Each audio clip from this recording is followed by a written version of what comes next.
Bonjour tout le monde. Eh ben ouais, rando sympa, ou plutôt rando d'opportunité, je dirais même. Pour le boulot, là je suis une petite semaine en Corse. Et donc aujourd'hui, jour off, pour monter au mont Ignascou, également appelé mont Aragnascou.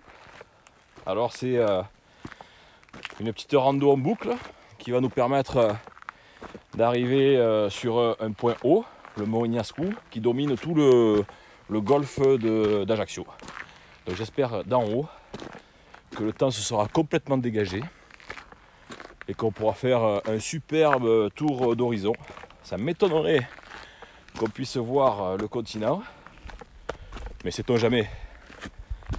Donc je suis parti de l'aéroport d'Ajaccio en voiture jusqu'au petit village de Cutoli Corticchiato. 25 minutes en voiture pour démarrer donc de ce petit village où il y avait au départ un chien là, qui m'a accompagné pendant un bon quart d'heure. Et là je sais pas, il a dû se dire bon lui il va aller un peu trop loin. Donc moi je redescends, je l'attends à la voiture. Mais la montée elle se passe bien, hein. Ce petit chemin il est vraiment merveilleux. On monte à flanc de colline en suivant un peu les courbes de niveau avec peu de raidillon. Donc j'imagine que dans un moment ça va grimper fortement pour arriver sur le sommet du mont Ignascou. Et là on est vraiment sous le couvert végétal avec des chênes, du maquis.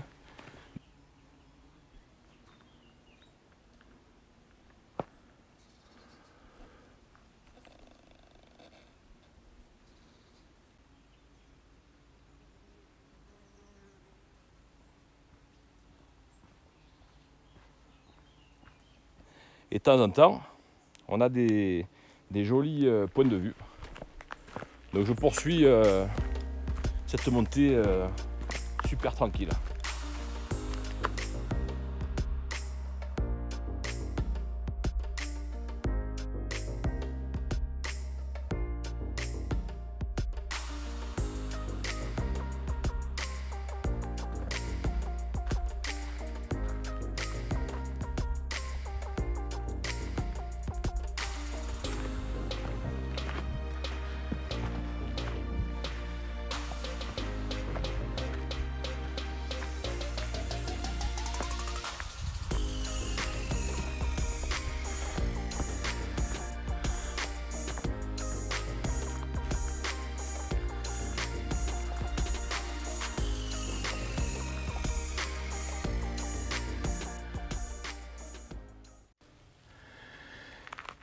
Voilà, à côté de cette cabane, il y a un châtaignier.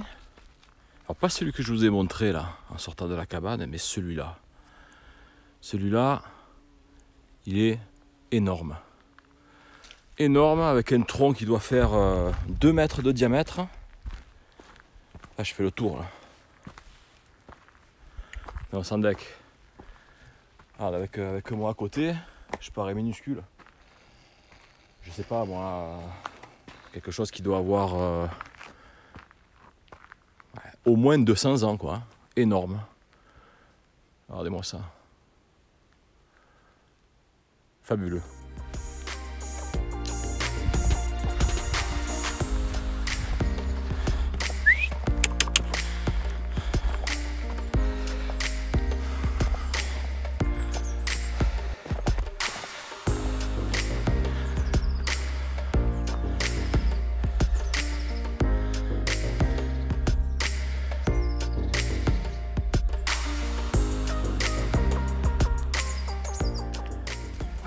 Bon, quand même, après un sentier plutôt tranquille, plat, ça s'est bien redressé, hein, la pente, jusqu'à la cabane. Et là, on a changé un peu de décor avec pas mal de fougères. Et je pense qu'on va pas tarder à arriver au col, où il y a la bifurcation pour monter au mont Ignascou, soit pour redescendre sur Cutoli. Allez, on continue.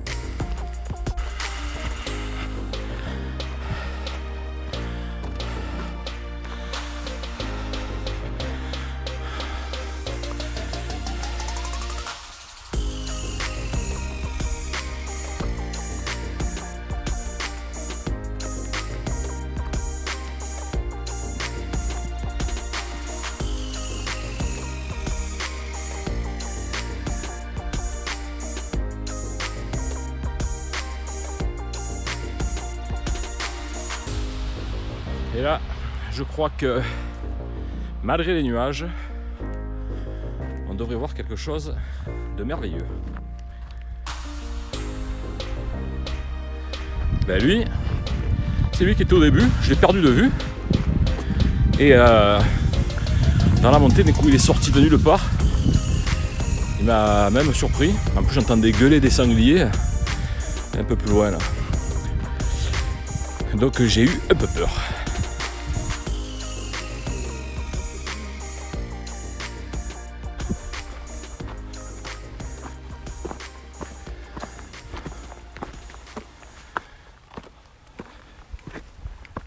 Voilà. Voilà pourquoi je suis venu. L'arrivée avec mon compagnon d'infortune au sommet du mont Ignascou qui surplombe la baie d'Ajaccio.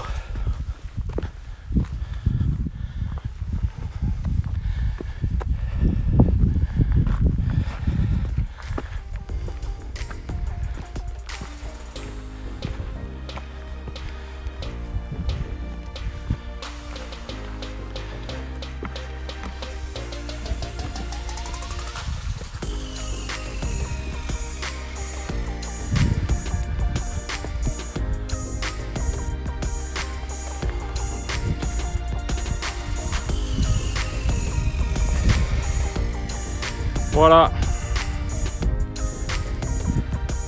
l'arrivée en direct.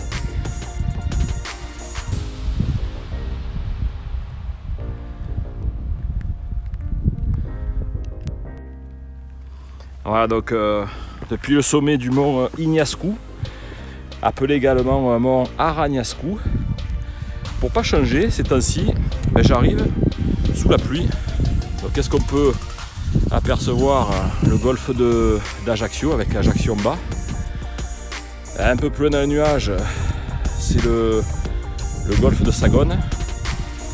Là-bas en bas, c'est la route nationale qui monte vers le col de Vizzavone et qui va après forcément vers le nord de la Corse, Calvi, Bastia, Corte. Puis un peu plus à l'intérieur, ben voilà, les montagnes bien prises par les nuages. Mais voilà, alternance nuage-soleil, ça donne de drôles d'impressions. Ah, c'est vrai que j'aurais préféré un grand soleil. Et donc voilà, un peu plus loin le golfe de Propriano. Et en bas, on va essayer de zoomer, l'aéroport.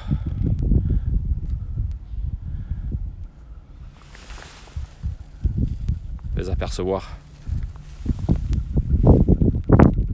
la base de la sécurité civile, Basilicata, par où je vais redescendre en voiture. Mais avant, il est où mon copain d'infortune? Tu tires une belle langue toi. On va redescendre à Cutoli. Non? Si, tu vas m'accompagner, j'en suis sûr quoi. Allez, c'est reparti pour la descente.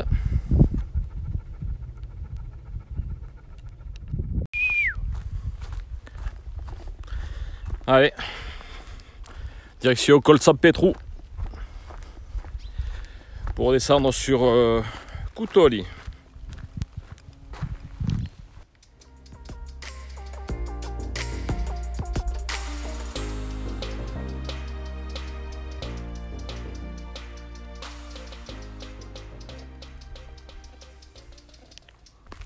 Bon voilà, ben, le retour il commence comme le début. Un chemin qui est plat, légèrement descendant. Donc en fait, en partant du mont Ignascou, on doit suivre un petit peu l'arête du sommet de la montagne jusqu'au col San Petru. Et après, il paraît qu'on plonge sur Cutoli d'une manière vertigineuse. Donc je vais aller doucement parce qu'il a plu cette nuit. C'est un peu mouillé. Il y a des cailloux qui glissent un peu. Et j'ai pas les bâtons, hein. Je suis vraiment parti en opportunité. Je me sentais pas de prendre les bâtons dans mon sac et dans l'avion. J'ai même pas pris la casquette ni les lunettes. Vous me direz, c'est un peu comme mes randos de cette année, quoi, hein, dans l'Aubrac, dans le Lot.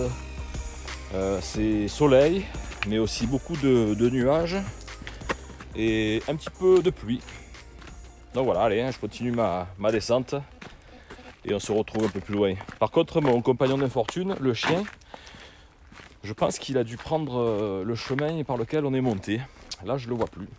Il va sûrement me surprendre un peu plus loin, donc je fais gaffe.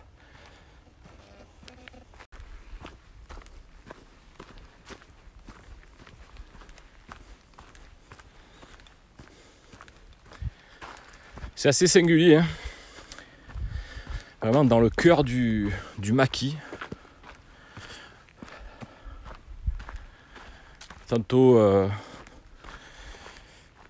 des chênes, des châtaigniers, des fougères. Et puis on voit quand même que c'est bien remué. Il doit y avoir des sangliers de partout. J'en ai pas vu, je les ai juste entendus au loin.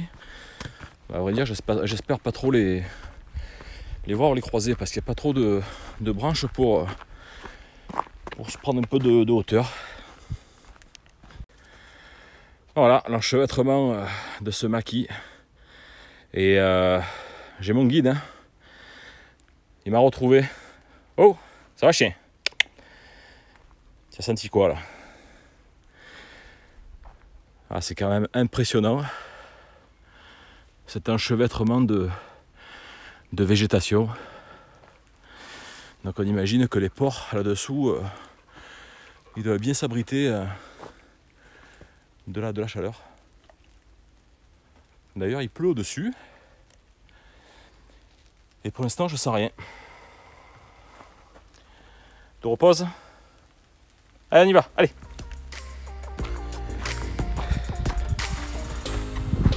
T'attends-moi, hein. Ah ouais, là.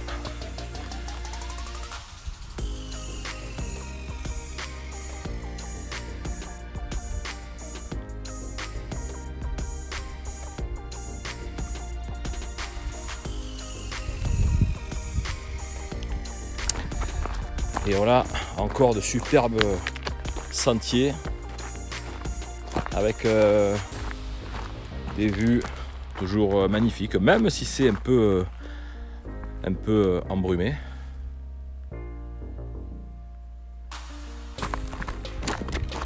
Ah, voilà, je redescends sur Coutoli di Corchiato. Bon, ce rando du mont Ignascou, elle est pas compliquée, hein. Un peu plus de 3 heures aller-retour, 1h30 pour monter. Ah, vous l'avez vu, une montée qui est relativement douce, un petit peu vers la fin ça verticalise un petit peu sur le chemin. La descente pareil, douce, et là on descend franchement là, sur la fin vers le village. Donc 350 de D+, à faire sûrement en matinée, parce que là-haut il doit faire vachement chaud l'été ou même au plus beau de la journée. Voilà, mais écoutez, si ça vous a plu, n'oubliez pas, envoyez-moi un beau petit like, et puis si vous n'êtes pas abonné, eh ben qu'est-ce que vous attendez, hein? Allez-y, abonnez-vous.